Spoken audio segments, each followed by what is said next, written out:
सभी हरिभक्तों को राधे राधे। श्रीमद् भगवद गीता अध्याय 7 और श्लोक संख्या 24। अव्यक्तं व्यक्तिमापन्नं मन्यन्ते मां बुद्धया परं भावं जानन्तो मम अव्ययम् अनुत्तमम्। अव्यक्तं व्यक्तिमापन्नं मन्यन्ते मां बुद्धया परं भावं जानन्तो मम अव्ययम् अनुत्तमम्।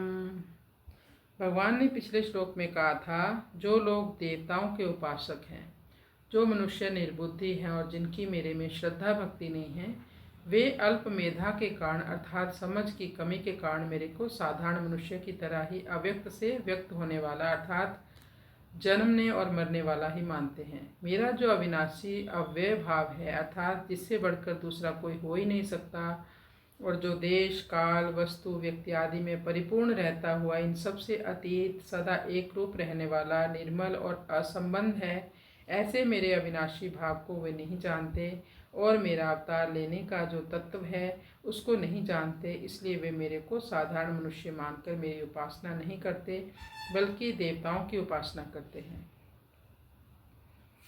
अबुद्धिया बुद्धिहीन है वो लोग। ऐसा क्यों सोचते हैं लोग? परम भावम जानन्तो, मेरे परम भाव को, कैसे मैं प्रकृति से परे हूँ, मैं गुणातीत हूँ, इस स्वभाव को नहीं जानते वो लोग। मम अव्ययम, व्ययम होता मतलब अव्ययम हो जिसका खर्च ना हो। भगवान कहते हैं अपने बारे में, मैं खर्च नहीं होता, यानी मैं अविनाशी हूँ और मैं सर्वश्रेष्ठ हूँ। और अज्ञानता के कारण लोग कहते हैं परम सत्य कैसा है? निराकार है, उसका कोई भी आकार नहीं है। तो बुद्धिमान मनुष्य वे होते हैं जो भगवान के शरण होते हैं, वे भगवान को ही सर्वोपरि मानने वाले होते हैं।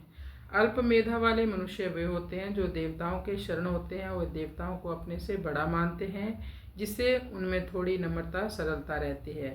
और जो बिना बुद्धि वाले मनुष्य होते हैं, जो भगवान को देवता जैसा भी नहीं मानते किंतु साधारण मनुष्य जैसा ही मानते हैं, वे अपने को ही सर्वोपरि मानते हैं, सबसे बड़ा मानते हैं। परम भावम जानन्ता, इसका तात्पर्य है कि मैं अज रहता हुआ, अविनाशी होता हुआ और लोगों का ईश्वर होता हुआ ही अपनी प्रकृति को वश में करके योग माया से प्रकट होता हूँ। इस मेरे परम भाव को बुद्धिहीन मनुष्य नहीं जानते। तो भगवान श्री कृष्ण अर्जुन को कहते हैं, भारत, सभी प्राणी जन्म से पहले अप्रकट थे, नहीं थे और मरने के बाद भी नहीं रहेंगे, केवल बीच में ही प्रकट दिखते हैं, इसलिए इसमें शोक करने की बात ही क्या है। भगवान मनुष्यों की तरह अव्यक्त से व्यक्त नहीं होते, प्रत्युत यानी बल्कि अव्यक्त रहते हुए ही व्यक्त होते हैं और व्यक्त होते हुए भी अव्यक्त रहते हैं। यहाँ परम का भाव है, भगवान देवताओं की उपासना करने वालों को श्रद्धा भी देते हैं और उनकी उपासना का फल भी देते हैं। यह भगवान का परम या पक्षपात रहित भाव है। अव्ययम का भाव है, देवता सापेक्ष अविनाशी अमर हैं, सर्वथा अविनाशी नहीं, परंतु भगवान निरपेक्ष अविनाशी हैं, वो सदा के लिए अविनाशी हैं। उनके समान अविनाशी दूसरा कोई हो ही नहीं सकता और होगा भी नहीं। अनुत्तमम, भगवान प्राणी मात्र का हित चाहते हैं, यह भगवान का सर्वश्रेष्ठ भाव है, इससे श्रेष्ठ दूसरा कोई भाव हो ही नहीं सकता। नाय वासुदेवाय हरये परमात्मने प्रणत क्लेश नाशाय गोविंदाय नमो नमः। पृथ्वी जल तेज आदि जो महाभूत हैं जो कि विनाशी और विकारी हैं, वे भी दो दो तरह के होते हैं, स्थूल और सूक्ष्म। जैसे स्थूल रूप से पृथ्वी साकार है और परमाणु रूप से निराकार है,